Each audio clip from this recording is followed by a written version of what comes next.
साईडला जावा जावा ताई त्या साईडला. एक मिनिट कोण रे? एक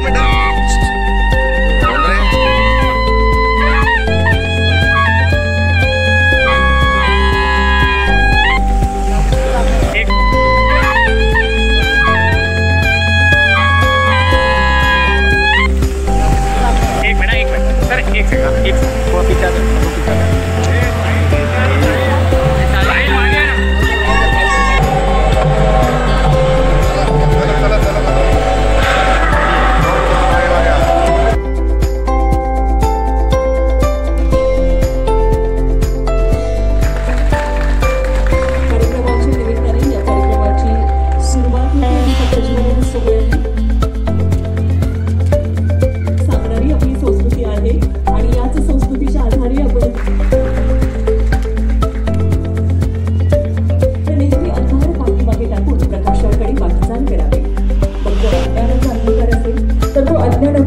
पाठीमागे टाकून ज्ञानाच्या दिशेने आपण एक एक पाऊल पुढे जावं. स्वीकारणार का? ज्यांनी भगतसिंगाला फासावर चढलं त्यांचा धर्म तुम्ही स्वीकारणार का? ज्यांनी फकीराला फाकावर चढलं त्यांचा तुम्ही धर्म स्वीकारणार का? ज्यांनी आमच्या आया बहिणीला विधवा केला त्यांचा धर्म तुम्ही स्वीकारणार का?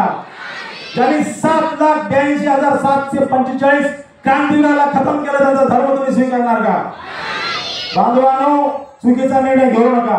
मी जास्त बोलणार नाही आणि आपलं रक्त गरम आहे तो थंड होऊ देऊ नका. वो खून का हो किस मतलब का जिसमें उबाल का नाम नहीं, वो खून का हो किस मतलब का जो आ सके देश के काम नहीं, वो खून का हो किस मतलब का जिसमें जीवन ना रवानी है, वो परवश होकर बहता है, वो खून नहीं वो पाणी है. आपल्या रक्तामध्ये पाणी होऊ देऊ नका. एवढं त्या ठिकाणी सांगेल. जय हिंद, नेशन फर्स्ट, राष्ट्रप्रथम, जय लवजी. इकडे बघा. क्रांतिगुरु लवजीचा साल्वेंचा लोकशाही साहित्य डॉक्टर संजीवनी नाईक साहेब यांचा सन्मान आपण या ठिकाणी पार पाडला.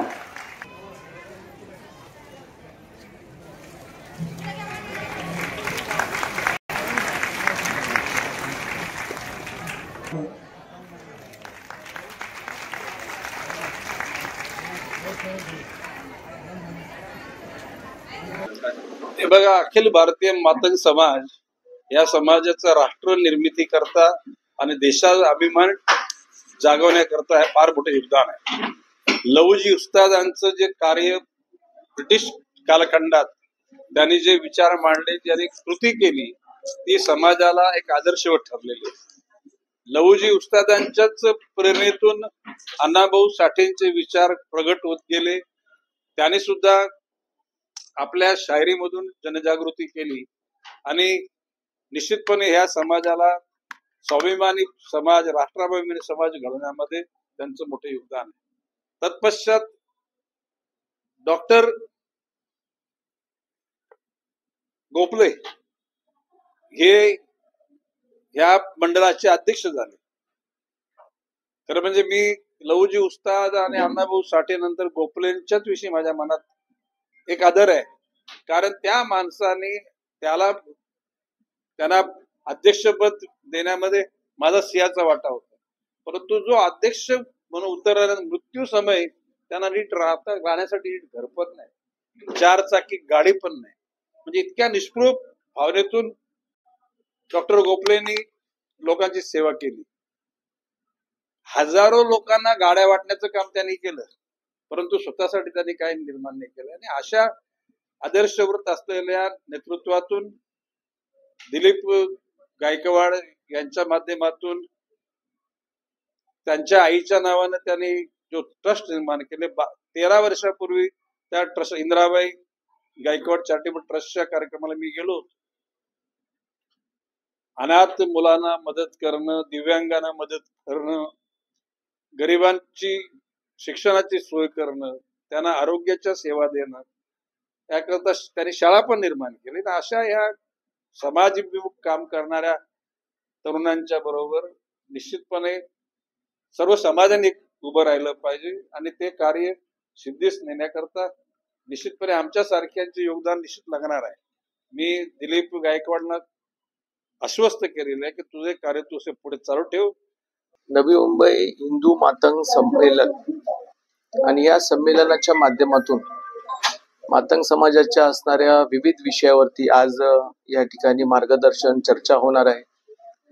आमचे मित्र गायकवाड साहेबांनी याचा पुढाकार घेतलेला आहे आणि या कार्यक्रमाच्या माध्यमातून वेगवेगळ्या राज्य सरकारांच्या योजना किंवा मोठ्या प्रमाणामध्ये आज मातंग समाजामधील असणारे जनजागृती, त्याचबरोबर धर्मांतरांचे विषय, भविष्यामध्ये आपली मुलं शिकली पाहिजे, मोठी झाली पाहिजे, सरकारी योजनेमधून त्यांना लाभ मिळाला पाहिजे, त्यांच्याही बरेचशा काही अडचणी आहेत, या सगळ्यांना मात करण्यासाठी आणि आपल्यामध्ये आणि सर्व समाजामध्ये मातंग समाजाचा एक संवाद असण्याकरिता आज हा विशेष कार्यक्रम बैठक आज या ठिकाणी लावलेला आहे. भारत माता की जय. जय लहूजी. जय लहूजी. जय लहूजी. जय लहूजी. जय लहूजी. आज 20 सप्टेंबर या दिवशी विष्णुदास भावे नाट्यगृहामध्ये हिंदू मातंग संमेलनाचं आयोजन केलेलं आहे. या संमेलनाचा उद्देश असा आहे की मातंग समाज फार मोठ्या प्रमाणामध्ये मुंबई, नवी मुंबई या भागामध्ये राहतो. तर काही दिवसापासून, काही वर्षापासून आम्हाला असं जाणवलं की आमचा समाज थोडंसं डायव्हर्ट होताना आम्हाला दिसते. तो हिंदू आमचा मूळ धर्म आहे, तो सोडून एका दुसऱ्या विशिष्ट धर्मामध्ये जाण्याचा प्रयत्न करतो. तर त्या बांधवाला जाऊ देऊ नये किंवा त्यांचं मार्गदर्शन करावं म्हणून आम्ही या कार्यक्रमाची निवड. ज्या लोकांनी 200 वर्ष आमच्यावर राज्य केलं, ज्या लोकांनी आमच्या कितीतरी स्वातंत्र्यवीरांची हत्या केली, कितीतरी महिलांना विधवा बनवलं, त्यांचा धर्म स्वीकारून आज आमचा समाज बांधव थोडं कुठेतरी वेगळ्या वळणाला चाललाय, म्हणून त्यांना जाऊ देऊ नये म्हणून आम्ही या ठिकाणी कार्यक्रम. दुसरी गोष्ट, एक सुप्रीम कोर्टाचा निकाल आलेला आहे 24 नोव्हेंबर 2024ला. जे धर्मांतरित आहेत, जे धर्मांतरित झालेले, त्यांचं अनुसूचित जातीचा जो दाखला आहे तो रद्द होतो. जर माझा बांधव, माझा भाऊ जर दुसऱ्या धर्मात जात असेल, त्याचा अनुसूचित जातीचा दर्जा जर रद्द होत असेल तर माझ्या भावाचं नुकसान आहे, माझं नुकसान आहे, माझ्या समाजाचं नुकसान. ते होऊ नये म्हणून हा कार्यक्रमाचं नियोजन केलं. या ठिकाणी बरेचसा समाज बांधव आज आलेला आहे. त्याच्यावरती अजून कार्यक्रम मार्गदर्शन होणार आहे. या कार्यक्रमाला अखिल भारतीय धर्मजागरणचे शरदरावजी ढोले साहेब आलेले आहेत. ते निश्चितपणे मार्गदर्शन करतील. या प्रांताचे कुंटे साहेब म्हणून ते आलेले आहेत, राजेशजी कुंटे. असा मोठ्या प्रमाणामध्ये हा कार्यक्रम आहे आणि आमच्या समाजामध्ये काही विशिष्ट उत्कृष्ट काम केलं, समाज भूषण पुरस्कार आम्ही देणार आहोत. काही मुलं चांगल्या मार्काने पास झाले, त्यांचा सुद्धा आम्ही सन्मान करू. म्हणजे भरगतचे कार्यक्रम आम्ही